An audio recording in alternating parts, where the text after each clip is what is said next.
자, 한번 따라해 보실래요? 하나님의 나라를 세워라.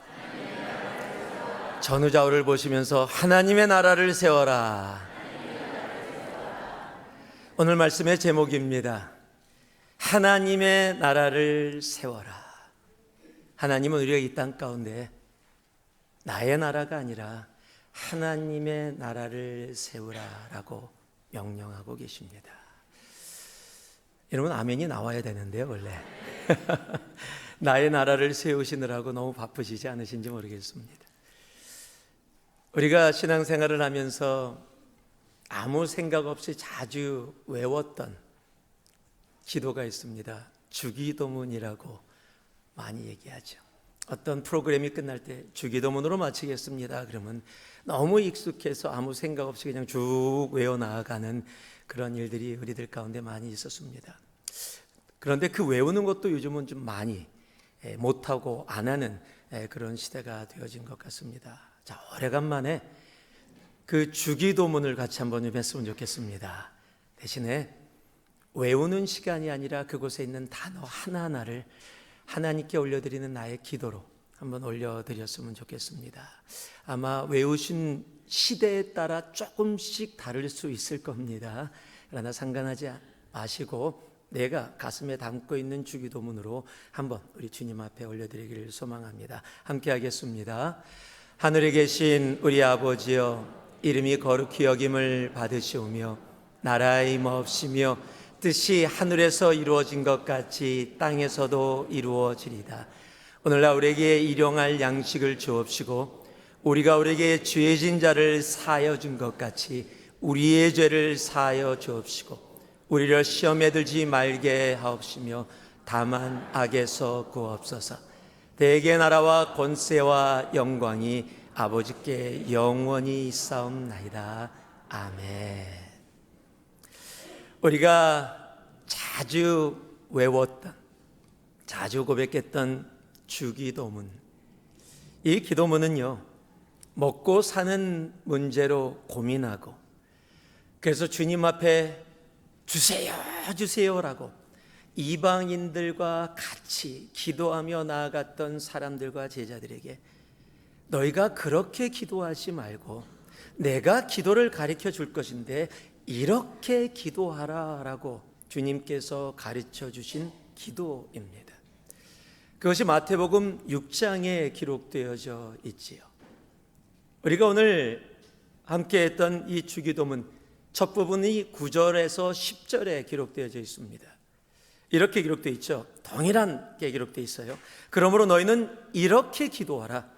하늘에 계신 우리 아버지여, 이름이 거룩히 여김을 받으시오며 나라가 임하옵시며 뜻이 하늘에서 이루어진 것 같이 땅에서도 이루어지리이다. 여러분, 이 기도에서 주님께서 우리에게 가장 먼저 알려주시는 것이 있어요. 그것이 뭐예요? 너희는 기도하는데 이렇게 이루어지도록 기도하라. 먼저 하나님께 모든 영광이 가도록. 그리고 나서 무엇을 위해 기도하라? 하나님의 나라가 이 땅 가운데 세워지도록 기도하라 라고 말씀하고 계시는 거예요. 먹고 사는 것 이전에 예수님께서 우리에게 가르쳐 주신 것, 우리의 삶의 가장 중요한 것이 뭐냐면 하나님께 영광, 그리고 그 하나님의 나라가 우리의 삶 가운데 이루어지는 것. 너희들은 그것을 가장 먼저 구해야 한다라고 이야기해요. 여러분, 그러면 하나님은 우리가 먹고 사는 것에 관심이 없으실까요? 아니요. 여러분, 주기도문을 봐도요, 순서를 이야기하고 있어요. 하나님의 나라가 이 땅 가운데 이루어짐을 기도하고 바로 그 다음 절인 11절에 보면 이렇게 분명하게 말씀하십니다. 오늘 우리에게 일용할 양식을 주시옵고. 먹을 거 구하지 말라고 얘기 안 합니다. 내게 필요한 것 구하지 말라고 이야기하지 않습니다. 순서를 이야기하고 있는 겁니다. 먼저 무엇이 우리의 삶 속에 와야 하는가를 이야기합니다. 여러분, 그것을 정확하게 우리에게 얘기해 주는 게 동일한 마태복음 6장 우리가 너무도 잘 아는 33절이죠. 그런즉 너희는 먼저 그의 나라와 그의 의를 구하라. 그리하면 이 모든 것을 너희에게 더하시리라. 여러분 33절 앞에 있는 게 뭐예요? 무엇을 먹을까? 무엇을 입을까? 어떻게 살아갈까? 그 모든 것을 너에게 더하실 건데 너희는 무엇을 알아? 너희는 먼저 하나님의 뜻과 하나님의 나라를 먼저 구하라. 여러분, 이것이 우리를 향한 하나님의 뜻이고 하나님의 명령입니다. 하나님은 우리의 삶 가운데 하나님의 나라를 이루시기를 원하십니다. 오늘 본문이 이제 하나님께서 이스라엘 백성들에게 허락해 주신 성막이 완성되어졌다라고 이야기합니다. 역사가 마침에. 여러분, 이 성막 하나로 굉장히 오랫동안 계속해서 이렇게 디테일하게 만들고 다시 확인해라 확인 작업을 거쳐서 이렇게 세우라 명령까지 하고 이제 그 세우라는 명령 그대로 완전히 성막이 세워져서 이스라엘 백성 눈앞에 보여지고 있는 겁니다. 이제 완성되어졌습니다. 내 눈앞에 하나님께서 명령하신 그 성막이 세워진 겁니다. 하나님은 성막을 주시면 이스라엘 백성들이 그 성막을 통해 하나님께 예배의 자리로 나오기를 원하셔서 그 성막을 주셨습니다. 그런데 그것이 다가 아니라는 겁니다. 여러분, 히브리서 8장 5절에서 보면 이렇게 그 성막을 이야기하고 있습니다. 그들이 섬기는 것은 하늘에 있는 것의 모형과 그림자라. 모세가 장막을 지으려 할 때에 지시하심을 얻음과 같으니 이르시되 산과 모든 것을 산에서 내게 보이던 본을 따라 지으라 하셨느니라.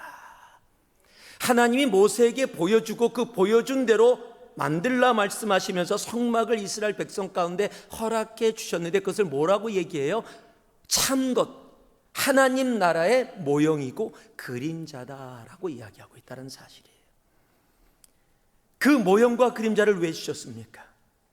바로 그 하늘나라의 모형인 성막을 통해 너희들이 성막을 보고 알고 배워서 성막을 이 땅 가운데, 하나님의 나라를 이 땅 가운데 세워나가기를 원하시는 하나님의 마음을 그 성막 가운데 담아서 말씀해 주고 계시는 겁니다. 하나님 이스라엘 백성들에게 성막을 통해 하나님의 나라를 세워라 명령하십니다. 그리고 지금을 사는 우리들에게도 이제 교회를 통해 우리들에게 동일하게 말씀하십니다. 하나님의 나라를 세워라. 교회된 우리는 이제 참 성막 되신 예수 그리스도를 통해 하나님의 나라를 세워가는 존재들입니다. 하나님은 이 땅에서 나의 나라가 아니라 하나님의 나라를 먼저 세워라 말씀하고 계시는 겁니다. 그럼에도 우리는 참 세상을 살아가며 지난 한 주도 나의 나라 세우느라고 참 바쁘게 살아왔습니다. 말로는 하나님 나라를 참 많이 이야기하면서도 내 시간, 내 물질, 내 관심은 온통 나의 나라에 가 있을 때가 너무도 많습니다. 하나님이 우리에게 명하신 새로운 시작을 명하셨는데 그 새로운 시작은 나의 나라가 아니라 하나님 나라에서 시작됩니다. 우리 모두가 하나님 나라를 세워가는 그 새로운 시작에 동참할 수 있는 우리가 되어지기를 소망합니다. 오늘 하나님은요, 우리 모두에게 하나님 나라를 세워라 명령하십니다. 그런데 하나님 나라가 그냥 세워지는 것이 아니라는 거예요. 하나님 나라가 세워지는 곳이 있습니다. 그렇다면 어떤 곳에서 하나님 나라가 세워지는지 오늘 이 말씀을 통해서 가슴에 담고 여러분 이 한 주 우리 인생이 정말 하나님 나라를 세워가는 정말 복된 인생 되어지기를 진심으로 소망합니다. 우리 말씀 같이 한번 읽어볼까요? 17절에서 19절, 40장 17절에서 19절인데 함께 읽겠습니다. 둘째 해 첫째 달 곧 그 달 초하루에 성막을 세우니라. 모세가 성막을 세우되 그 받침들을 놓고 그 널판들을 세우고 그 띠를 띄우고 그 기둥들을 세우고 또 성막 위에 막을 펴고 그 위에 덮개를 덮으니 여호와께서 모세에게 명령하신 대로 되니라. 자, 한번 따라해 주시기 바랍니다. 하나님의 나라는 절대 순종으로 세워집니다. 예, 또 순종입니다. 그런데 그냥 순종이 아니라 절대 순종이랍니다. 여러분, 창조의 하나님이 인간에게 원하신 단 하나, 하나님이 내리신 명령은 단 하나입니다. 순종입니다. 여러분, 출애굽기에서 내내 반복되어지는 말씀, 지금 성막을 세우면서 계속해서, 아니 성경 전체에서 하나님의 나라가 세워질 때 그곳에서 반복되어져서 나타나는 단어가 있는데, 그것이 명령하신 대로라는 단어예요. 명령하신 대로, 그대로 되었다. 하나님이 명령하신 대로 그대로 되었기에 성막이 완성되었다라고 하나님이 선포하시는 겁니다. 이 명령하신 대로를 통해 이스라엘 가운데 하나님의 나라가 세워집니다. 여러분, 하나님의 나라는 다른 곳에 있지 않습니다. 하나님의 나라는 절대 순종, 온전한 순종이 있는 그곳에 세워집니다. 오래전에, 그렇게 오래전은 아닌 것 같은데 몇 달 전에 제가 말씀을 전하면서 한 예화로 그 예화의 의미를 조금 더 강조하기 위해서 전했던 이야기가 있습니다. 기억나실 거예요. Perfect husband, perfect father. 기억이 안 나시면 더 감사합니다. 예, 전하고 기억 안 나면 제가 새롭게 전하는 것처럼 아마 조금 중간에 가다 보면 그거라고 이야기하실 텐데, 어떤 남편이 있는데 perfect husband이에요. 아침에 일찍 일어납니다. 아내가 깰까 봐 조심스럽게 일어나 부엌으로 가 계란 후라이를 하고 샐러드를 만들고 커피를 타서 아직 잠에 깨지 않은 침대에 누워있는 아내에게 아침 식사를 가져옵니다. 그리고 허니, 그리고 딱 아침 식사를 갖다 줘. 그러면 그때 커피 냄새에 눈을 떠서 아내가 하이 허니. 여러분, 보통 이렇게 살아가고 계시죠? 우리 남편분들. 예. 그리고 아침 식사를 다 하고 다 벽에다가 놓고 설거지를 하고 아이들을 깨웁니다. 아이들에게 아침 식사를 하고, 그리고 아이들을 다 데리고 학교에 데려다 줍니다. 그리고 회사 가서 열심히 일해서 돈도 엄청 잘 벌어. 그리고 집에 일찍 들어와요. 밖에서 방황하지도 않아요. 술, 담배도 안 해. 집에 일찍 들어와서 오자마자 저녁 식사를 준비합니다. 저녁을 맛있게 준비해서 아내와 아이들을 다 불러서 같이 식사하고 또 설거지도 하고, 아내하고 TV를 하나 보면서 드라마 보면서 같이 울어주고 같이 얘기해 주다가 아이들 잠잘 시간이 되면 아이들을 다 터그인 해주고 동화를 읽어주면서 잠자리에 자들게 하고, 그 다음에 다시 아내와 아름다운 사랑의 시간을 보내게 됩니다. 여러분, 이런 남편, 이런 아빠 최고잖아요. 예. 보통 남편들 다 이렇잖아요. 예. 그렇죠? 예. 남자들은 끄떡이는데 여자들은 전혀 지금 반응을 안 하고 계세요. 그런데 이 남편이 하루 여러분에게 다가옵니다. 그리고 묻습니다. 여보, 내가 어떤 남편이야? 최고 남편이지. 어떤 아빠야? 최고의 아빠지. 그럼 내가 부탁 하나만 들어줄래? 뭔데? 하루만 다른 여자와 있게 해줘. 벌써 반응이 그렇게 빨리 나오십니까? 여러분, 이것에 예스할 아내는 세상에 존재하지 않습니다. 그런 아내가 있다면 그 아내가 병원을 가셔야 되는 거지. 여러분, 아무리 퍼펙트한 허스번이고 아무리 퍼펙트한 아빠라고 할지라도 단 하루인데 하루라도 내 남편이 다른 여자와 시간을 보내고 함께 있다가 오겠다? 여러분, 이것은 용납할 수 없는 일이죠.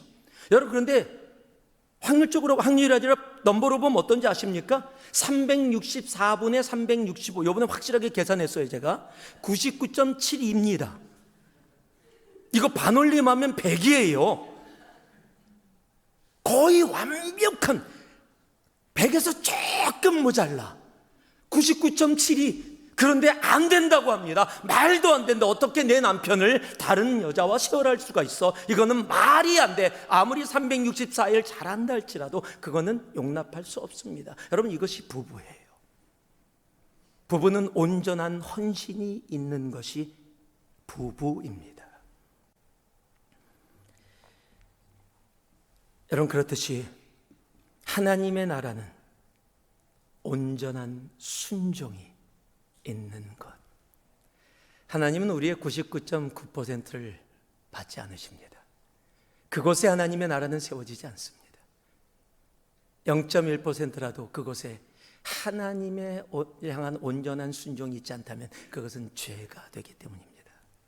죄가 있는 곳은 하나님은 함께하지 않으십니다. 하나님은 우리에게 100%의 온전한 순종, 절대 순종, 그 순종을 원하시고 그 순종이 있는 곳에 하나님의 나라를 우리를 통해 세워가십니다. 엄청 무겁습니다. 절대 순종. 여러분, 아프리카에 가면 19세기 아프리카의 성자라고 불렸던 분이 계십니다. 앤드루 머레이라는 목사님이십니다.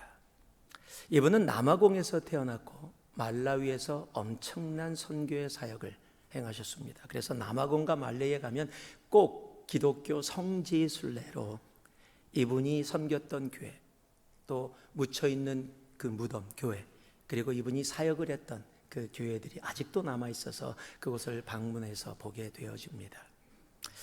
이 앤드루 머레이 목사님이 생전에 굉장히 많은 책을 쓰셨는데 그 많은 책들의 중심이 다른 것이 아니라 바로 순종이었어요.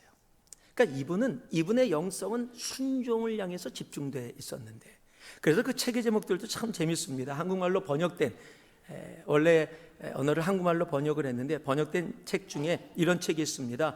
죽을 만큼 순종하라. 무겁습니다.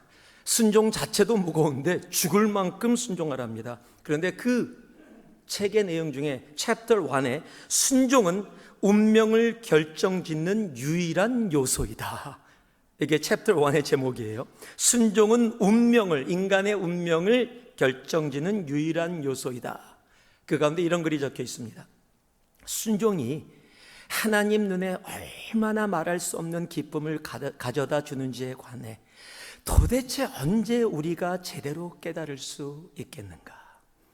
하나님이 순종으로 말미암아 우리에게 허락하시는 보상이 얼마나 큰지를 도대체 언제 알아차릴 수 있겠는가? 온 세상의 축복을 전하는 유일한 방법은 순종의 사람이 되는 것이다. 우리는 하나님과 세상으로 하여금 이 한 가지 특징 때문에 우리를 알아보도록 해야 한다. 곧 하나님의 뜻에 완전히 순복하는 의지 말이다. 아브라함의 발자취를 따라 걸어가겠다고 고백하는 모든 사람은 이와 같은 방식으로 순종의 길을 걸어야 한다. 그분이 쓴 책 중에 순종의 학교 라는 책이 있습니다. 거기엔 또 이런 글이 적혀 있습니다. 순종이야말로 그리스도인임을 보여줘야 하는 단 하나의 증명서이다. 에덴 동산, 갈보리, 천국, 이 모든 것이 한 목소리로 선포한다. 하나님의 자녀요, 하나님께서 여러분에게 맨 처음 구하고 또 마지막으로 구하시는 것은 변치 않는 온전한 순종입니다. 그리고 그가 쓴 많은 책 중에 우리들에게 가장 많이 알려져 있는 책, 영어로는 Absolute Surrender라고 번역이 되어 있습니다. 온전한 순종이라고 번역된 책입니다. 그 책에서 앤드루 머레이 목사님은 순종을 이렇게 정리합니다. 작은 가지야, 너는 포도를 맺는 것 말고 달리 할 일이 있니? 이 가지가 대답합니다. 아니, 없어요. 그러면 너는 다른 아무 것에도 쓸모가 없니? 가지가 대답합니다. 네, 다른 아무 것에도 쓸모가 없습니다. 이 책을 소개하는 사람이 앤드루 머레이 목사님이 쓴 이 내용을 이렇게 설명해 줍니다. 기독교 신앙의 핵심이 순종이라고 보았던 앤드루 머레이는 완전한 순종을 강조합니다. 완전한 순종은 무엇을 의미할까요? 앤드루 머레이는 그것을 포도나무의 뜻에 자신을 완전히 맡기고 있는 작은 가지에 비유합니다. 포도나무의 뜻에 완전히 맡겨져 있는 작은 가지처럼 완전한 순종은 그리스도께 나를 완전히 드려 주님이 행하기를 바라시는 바를 행하시도록 하는 것. 주님이 내 삶 가운데 행하시기를 원하시는 것을 내 삶 가운데 행하시도록 나를 온전히 드리는 것. 그것을 순종이다라고 포도나무와 가지의 모습으로 설명하고 있다는 사실입니다. 지난번에도 말씀드렸듯이 저희 제자훈련 과정 가운데 디사플 반에서도 순종이라는 책을 읽는 게 있습니다.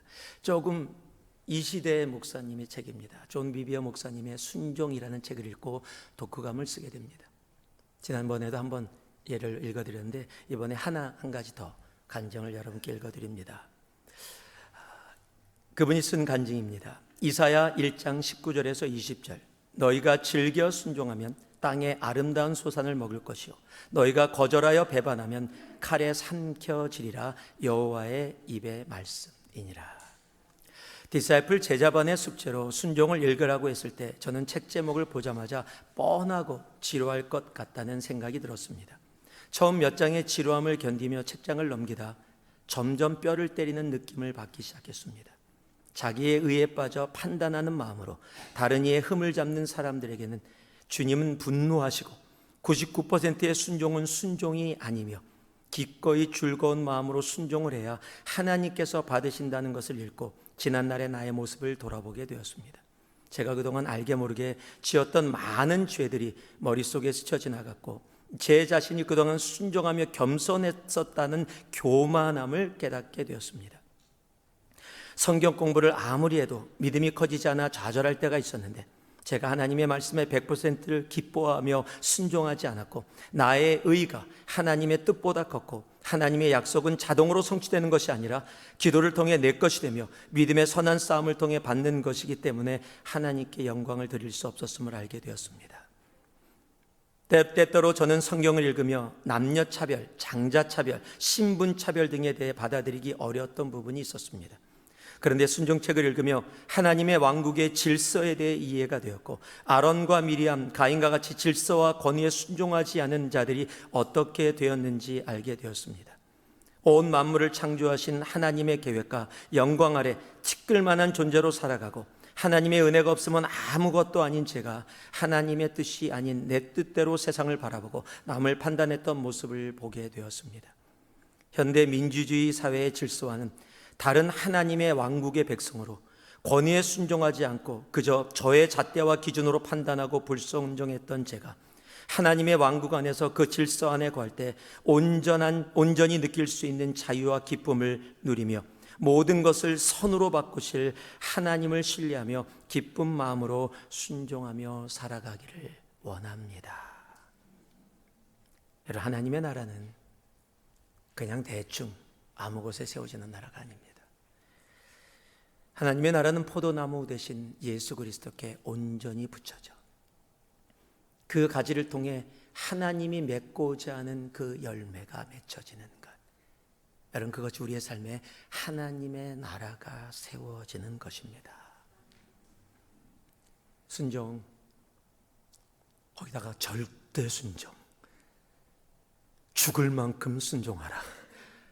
Absolute surrender. 너무 무겁습니다. 너무 부담이 됩니다. 너무 힘들게 느껴집니다. 여러분, 왜 순종이란 단어는 우리에게 그렇게 부담이 되어지고 힘들게 다가올까요? 여러분, 그것은 순종에 대한 오해 때문이에요. 여러분, 순종은 내가 순종을 해서 하나님을 만족시켜야 된다. 결국 나의 순종이 하나님께만 좋은 것이다. 나는 고생해야 되고 그 고생의 결과는 하나님이 누린다라는 착각 속에 있기 때문이에요. 여러분, 순종은 하나님을 위한 것이 아니라 나를 위한 것이에요. 하나님이 우리에게 말씀하시는 순종하라는 나로 고생의 길을 가게 해서 나로 고통받는 것, 그걸 통해서 하나님이 원하시는 것을 우리에게 빼어가는 것이 아니라 순종하라는 하나님의 명령은 그 순종을 통해 이루어지는 하나님의 나라가 우리에게 임하게 되어지고 하나님의 나라가 내 삶 가운데 세워지고 임했을 때 그 하나님의 나라에 담겨있는 모든 은혜와 복이 바로 나의 것이 되기 때문입니다. 하나님은 그 은혜를, 그 복을 우리에게 주기를 원하시는 거예요. 그래서 말씀하시는 거예요. 너희는 먼저 그의 나라와 그의 의를 구하라. 우리로 고생하라가 아니라 우리로 내가 너희를 위해서 준비해 놓은 그 은혜의 자리에 그 그 복된 자리에 들어오라라는, 여러분, 하나님의 사랑의 초청이 바로 순종이라는 사실입니다. 우리가 그 순종으로 주님 앞에 나아갈 때 여러분, 그곳에 하나님의 나라가 세워집니다. 여러분, 이 한 주 막연한 순종, 힘든 거야, 말이 안 되는 거야 라고 이야기하지 마시고, 여러분, 그 순종 가운데 내 삶을 담았을 때, 포도나무 대신 예수께 내가 온전히 붙어 있을 때 내 삶 속에 이루어지는 하나님의 나라의 영광과 능력이 무엇인지를 여러분 마음껏 경험하고 살아가고, 우리의 삶 가운데 서로 나눠지는 간증이 있는 그런 우리 모두가 되어지기를 살아계신 빛 대신 예수 그리스도의 이름으로 축복하고 축복합니다. 하나님의 나라는 그래서 절대 순종이 있는 그곳에 하나님의 나라를 세워가십니다. 두 번째로 20절에서 23절입니다. 같이 읽겠습니다. 그는 또 증거판을 궤 속에 넣고 채를 궤에 꿰고 속죄소를 궤 위에 두고 또 그 궤를 성막에 들여놓고 가리개 위장을 늘어뜨려 그 증거궤를 가리니 여호와께서 모세에게 명령하신 대로 되니라. 그는 또 회막 곧 성막 북쪽으로 휘장 밖에 상을 놓고 또 여호와 앞 그 상 위에 떡을 진설하니 여호와께서 모세에게 명령하신 대로 되니라. 40장에 완성되어졌다, 33절에 하나님이 모세를 통해 역사를 마치셨다라고 이야기하기 전에 성막을 하나하나 세워나가는 과정 속에 계속해서 반복되어지는 말, 하나님이 명령하신 대로 되니라, 무려 7번을 반복합니다. 여러분, 7번은 뭐예요? 완전하다는 겁니다. 하나님이 명령하신 그대로 되어졌기에 성막이 온전히 세워졌듯이 하나님의 명령하신 대로 되어지는 것, 즉 하나님의 뜻으로 하나님의 나라가 세워진다는 사실입니다. 한번 따라하시기 바랍니다. 하나님의 나라는 하나님의 뜻으로 세워집니다. 하나님의 나라는 우리의 생각이 아니에요. 우리의 능력이 아니에요. 우리의 경험이 아닙니다. 우리의 지식이 아닙니다. 하나님의 나라는 하나님의 뜻으로만 세워집니다. 나의 생각, 나의 상식으로 세워지는 곳이 아니라는 사실입니다. 하나님의 뜻으로 세워지는 곳이 하나님의 나라입니다. 여러분, 내가 나의 노력과 뜻을 세워서 하나님 나라에 들어가려고 하는 걸 우리는 종교라고 부릅니다. 또 정치적으로 민주주의가 세상에서 가장 완벽한 정치 시스템이다, 불완전하다, 그러나 가장 좋은 것이다라고들 이야기를 합니다. 그렇다면 여러분, 민주주의로 해서 사람들이 투표해서 하나님은 존재하지 않는다라고 투표해서 모든 사람이 투표를 했다면, 그래서 예스를 했다면 여러분, 하나님이 안 계시는 겁니까? 사람들이 투표해서 가난은 없어진다라고 투표해서 이기면 세상에 가난이 없어집니까? 여러분, 사람들은 의견을 모아서 가장 좋은 것을 찾으려고 하지만 나라들마다 대통령 뽑을 때나 법을 바꿀 때나 뭐 할 때 정말 난리가 나는 나라들이 참 많습니다. 정해도 나는 못 따라해 하고 데모하고 폭동까지 하는 것을 우리는 신문지상을 통해서 보기도 합니다. 여러분, 세상의 법으로, 세상의 정치로, 종교로 절대 하나님의 나라를 이룰 수 없습니다. 하나님의 나라는 하나님의 뜻으로만 이루어지는 나라입니다. 우리가 말씀 시작에 함께 나눴던 주기도문 가운데 특별히 6장, 마태복음 6장 10절 분명히 알게 하죠. 나라가 임없으며 뜻이 하늘에서 이루어진 것 같이 땅에서도 이루어지리이다.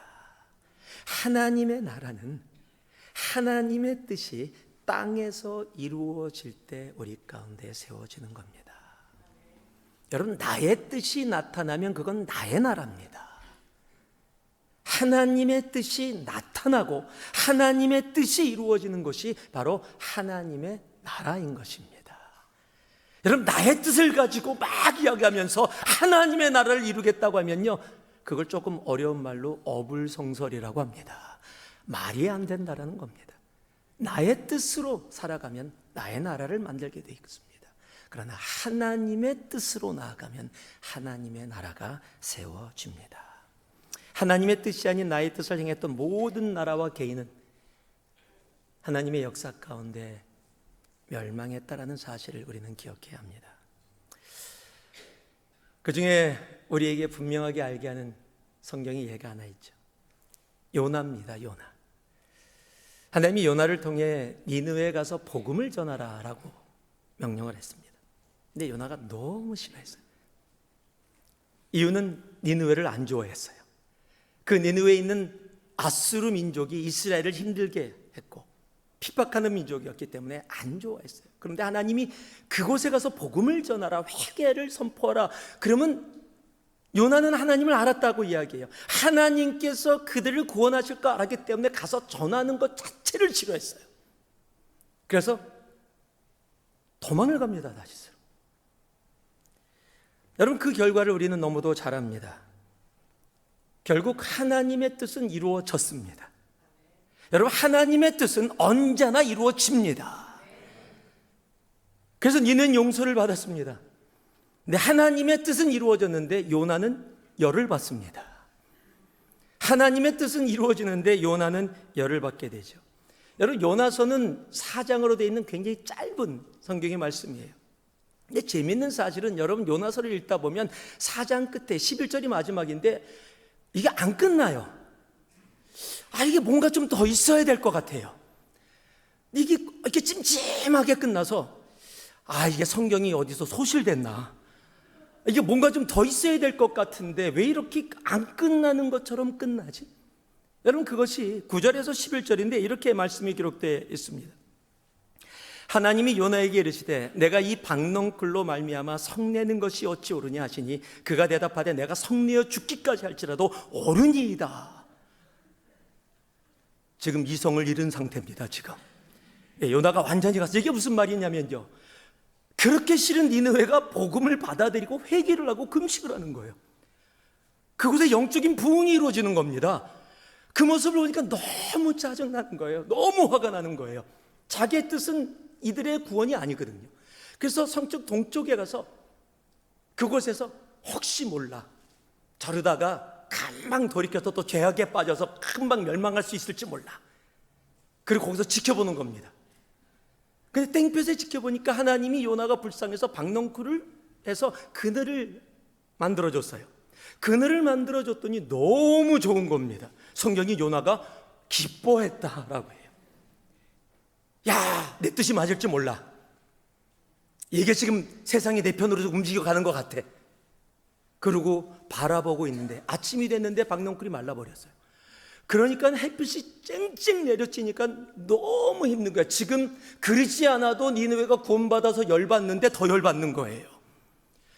그러니까 지금 하나님 앞에 내가 죽겠습니다, 이런 꼴을 보느니 하나님 나를 죽게 해주세요라고 막 하나님께 불평을 하니까 하나님이 말씀하신 게 박넝쿨로 말미암아 성내는 것이 내가 어찌 옳으냐. 그가 대답하되 내가 성내어 죽기까지 할지라도 옳으니라. 하나님이 그렇게 말씀하시는데 요나가 완전히 정신을 잃었어요. 옳으니라. 내가 화낼 자격이 있습니다. 하나님이 잘못돼. 내가 옳다는 건 뭐예요? 하나님이 잘못됐다라는 거예요. 지금 하나님 앞에서요, 이거 좀 말이 안 되는 일을 지금 하고 있는 겁니다. 여러분, 우리 같으면은요, 우리가 하나님의 자리고 그러면은요 그냥 벼락 그래서 간단히 끝내버릴 거예요. 근데 하나님이요 그 요나에게 이렇게 설명을 하십니다. 여호와께서 이르시되 내가 수고도 아니하였고 재배도 아니하였고 하룻밤에 났다가 하룻밤에 말라버린 이 박넝쿨을 아꼈거든. 하물며 이 큰 성읍 니느웨에 좌우를 분별하지 못하는 자가 12만 명이에요. 너가 그냥 너 하나 기쁘게 하는 박넝쿨 하나, 그것을 기뻐하고 그것을 아꼈는데 그게 없으니까 이렇게 화를 내는데, 이 니느웨 성읍에는 내가 너무도 사랑하는 사람이 아직 하나님을 제대로 알지 못해서 좌우를 분별하지 못하는 영혼이 12만 명이나 있는데 내가 어떻게 이들을 아끼지 아니하겠느냐. 여러분, 이런 말씀을 들으면은요, 우리 마음속에 그 하나님의 감동이 뭐죠? 죽어가는 영혼들을 향해 달려가신 한 영혼을 위해 그 독생자들 예수를 주시는 분이신데 12만 명의 영혼이 죽어가는데 영원한 죽음으로 나아가는데 너는 지금 박넝쿨 하나 보고 있느냐? 깨닫지 못하느냐? 여러분, 하나님이 이 정도로 하면은요, 전 다음 구절이 있어야 된다고 생각해요. 요나가 하나님의 말씀을 듣고 주여 용서하여 주옵소서 통곡하며 회개했더라. 막 쓰고 싶어요, 저는 요나서 밑에다가. 근데 그 말씀이 없어요. 그 말씀이 존재하지 않습니다. 여러분, 재미있는 사실은 뭔지 아십니까? 저희가 이 아스루가 있는 그 땅을 가지 않았습니까? 여러분, 그곳에 니느웨가 있어요. 네, 그곳에 요나의 무덤도 그곳에 있습니다. 하나님의 뜻은 이루어졌는데 우리 하나님 참 재밌는 분이세요. 열받은 곳에서 살다가 죽겠어요. 죽는 순간까지 열받고 열받다 그곳에 죽게. 여러분, 어떤 인생을 살길 원하세요? 열받는 인생 살기 원하세요? 내 뜻 가지고 하나님 앞에 나아가 내가 죽기까지 오르니이다. 하나님, 이건 아니지요. 이건 말이 안 되는 거 아닙니까? 나에게 이럴 수는 없습니다. 여러분, 하나님에게 내가 오르니다 이야기하는, 여러분, 나의 뜻이 하나님의 뜻보다 앞서 있을 때 우리는요, 열받는 인생으로 고통받다 죽게 돼 있어요. 그래도 하나님의 뜻은 이루어집니다. 여러분, 하나님의 뜻이 이루어지는 곳에 나의 뜻을 담아 그곳에서 하나님의 나라를 함께 세워나가며 기쁨으로 나아가시겠습니까? 아니면 나의 뜻 앞세워서 하나님께 열변토하다가 끝나지 않는 인생과 같은 그 끝을 맞이하는 인생이 되기를 원하십니까? 여러분, 하나님의 나라는 이 땅 가운데 이루어집니다. 내가 그 하나님의 나라를 세워가든 안 세워가든 하나님의 나라는 이 땅 가운데 이루어집니다. 그럴 때 내가 그 하나님의 나라를 세워나가는 그 일에 함께 있기를 원하십니까? 아니면 나의 뜻을 내세워 열받고 고통받는 인생으로 그렇게 끝나기를 원하십니까? 하나님의 나라는 하나님의 뜻으로 세워집니다. 여러분, 내 뜻이 아니라 하나님의 뜻이 여러분의 인생의 삶에 가장 앞자리에 있는, 그래서 그 하나님의 뜻 가운데 하나님의 나라를 함께 세워나가는 놀라운 복된 자리에 우리 모두가 있기를 예수 그리스도의 이름으로 축복하고 축복합니다. 마지막입니다. 이제 30절에서 32절 말씀 같이 한번 봉독합니다. 함께 하겠습니다. 그는 또 물두멍을 회막과 제단 사이에 두고 거기 씻을 물을 담으니라. 모세와 아론과 그 아들들이 거기서 수족을 씻되 그들이 회막에 들어갈 때와 제단에 가까이 갈 때에 씻었으니 여호와께서 모세에게 명령하신 대로 되니라. 자, 마지막으로 한번 따라해 주시기 바랍니다. 하나님의 나라는 정결함으로 세워집니다. 회개하라, 천국이 가까웠느니라. 예수님이 이 땅에 오셔서 하나님이 사랑하는 백성들을 향해서 처음 외쳤던 선포는요, 하나님의 나라가 이 땅 가운데 오고 있는데, 이 땅 가운데 세워질 것인데 너희들이 해야 될 것이 있다. 그것이 무엇이다? 회개다라고 선포하며 시작하십니다. 왜냐하면 하나님의 나라에는 죄가 있을 수 없습니다. 죄 있는 자가 하나님의 나라를 세워갈 수 없기 때문입니다. 그래서 하나님은 정결함, 회개를 통한 정결함을 우리에게 요구하고 계십니다. 하나님께 성막을 허락하시면서 그 성막 가운데 물두멍이라는 것을 만들게 하셨어요. 그 물두멍은 제사장과 대제사장이 성소와 지성소를 들어가고 나올 때마다 자신을 정결케 하게 하는 곳입니다.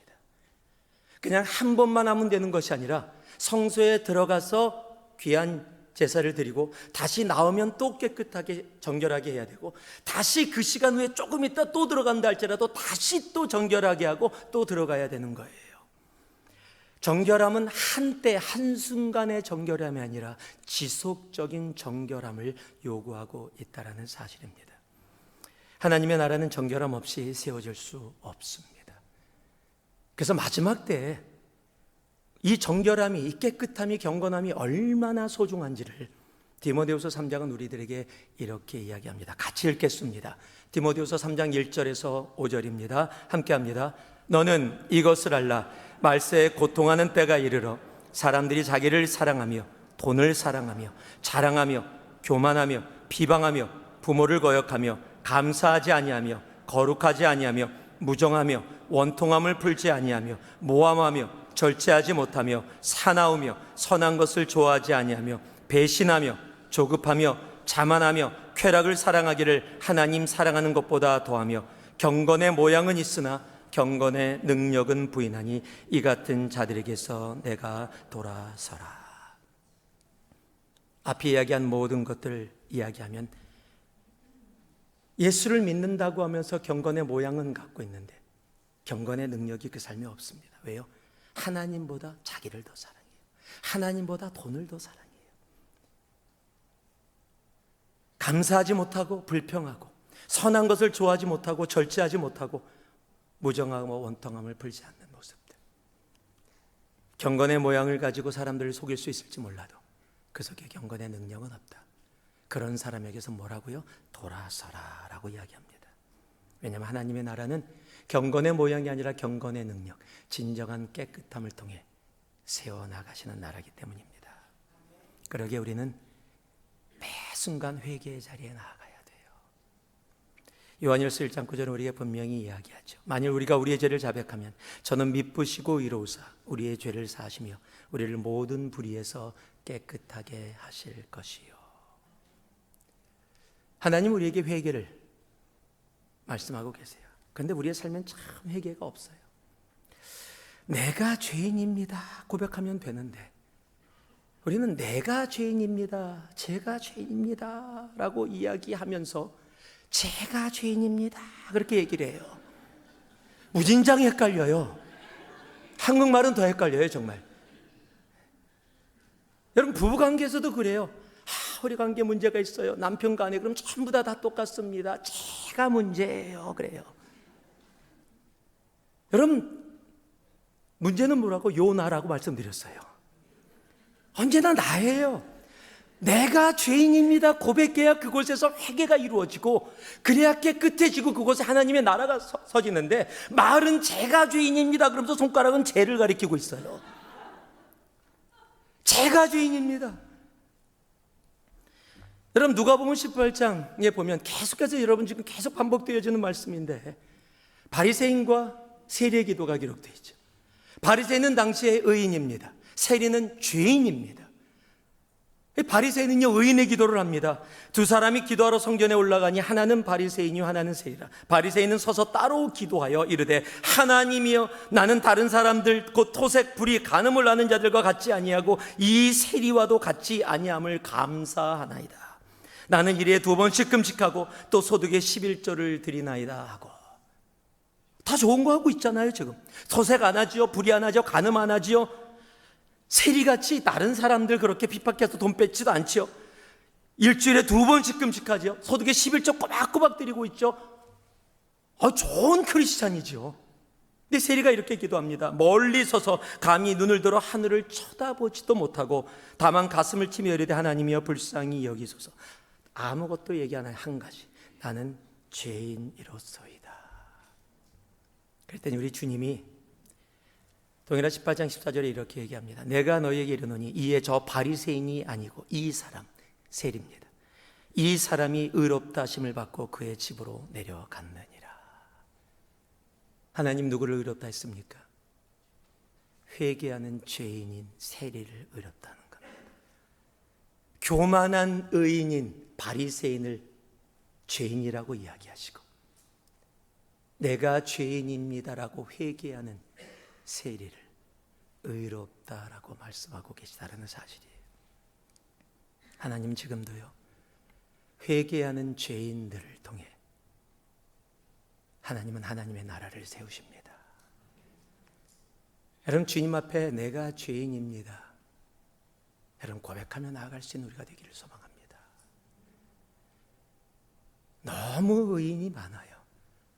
성경은 의인은 없나니 하나도 없다 그랬는데 세상에는 왜 그렇게 의인이 많은지, 왜 나 말고는 다 다른 사람이 죄인인지. 여러분, 내가 죄인이에요. 내가 죄인인 겁니다. 여러분, 오늘도 주님 앞에 회개하며 정말 주님 앞에 그 정결함으로 나아가 나의 삶 가운데 하나님이 이루시는 그 하나님의 나라를 온전히 세워나갈 수 있는 우리 모두가 되기를 예수 그리스도의 이름으로 축복하고 축복합니다. 말씀을 마무리하겠습니다. 하나님은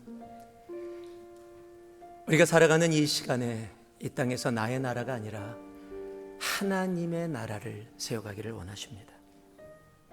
하나님의 나라를 세워나갈 때 하나님은 그 하나님의 나라를 통해 우리에게 우리가 상상할 수 없는 놀라운 은혜와 그 복으로 그 하나님의 나라 가운데 인도해 주십니다. 그 하나님의 나라는 절대 순종으로 세워집니다. 그 하나님의 나라는 하나님의 뜻으로만 세워집니다. 그 하나님의 나라는 정결함으로 세워집니다. 자, 귀찮으시겠지만 다시 한번 내 가슴에 담으며 외칠까요? 하나님의 나라는 절대 순종으로 세워집니다. 하나님의 나라는 하나님의 뜻으로 세워집니다. 하나님의 나라는 정결함으로 세워집니다. 이 한 주 나의 나라가 아니라 하나님의 나라를 세워나가는 우리 모두가 되기를 살아계신 빛 대신 예수 그리스도의 이름으로 축복하고 또 축복합니다. 기도하겠습니다. 오늘 들은 말씀 기억하시면서 기도할 수 있기를 원합니다. 말씀을 내 머리에만 담고 나아가면 아무 의미 없습니다. 들은 말씀이 있다면, 하나님이 말씀하셨다면 결단이 필요합니다. 회개의 결단, 헌신의 결단, 하나님이 나에게 말씀하신 그것을 향해 다니엘처럼 결단할 때 하나님은 그곳에서 역사하십니다. 오늘 시간 짧은 시간이지만 들은 말씀 내 가슴에 담으며 기도하며 나아가기를 소망합니다. 결단의 기도가 우리 가운데 있기를 소망합니다. 함께 기도하겠습니다. 사랑의 아버지 하나님, 들은 말씀 가지고 아버지 하나님 오늘 주님 앞에 결단하며 나아갑니다. 하나님의 나라는 아버지 하나님이여 절대 순종이 하나님의 뜻 정결함에 있음을 아버지 하나님 말씀하셨사오니 아버지 하나님 나의 삶이 하나님의 나라를 세워나가는 삶이 되게 하여 주셔서 성막을 통해 이스라엘에게 말씀하셨던 하나님의 명령이 오늘 교회를 통해 우리들에게 허락되는 하나님의 말씀 온전히 되게 하여 주셔서 이 한 주 하나님의 나라를 세워나가게 하여 주시옵소서. 사랑의 아버지 하나님, 들은 말씀 가지고 이 한 주 살아가겠습니다. 우리의 삶의 결단이 이루어지게 하시고 열매 맺는 한 주 되게 하셔서 주중에 또 다음 주에 만날 때 수많은 간증들을 가지고 하나님의 나라를 나누는 우리 모두 되게 하여 주시옵소서. 주님의 사랑하는 귀한 주님의 자녀들을 기억하시고 이 한 주 그리고 그의 인생들이 나의 나라가 아니라 하나님의 나라를 세워나가는 진정한 복된 교회 되게 하옵소서. 예수님 이름으로 기도합니다. 아멘.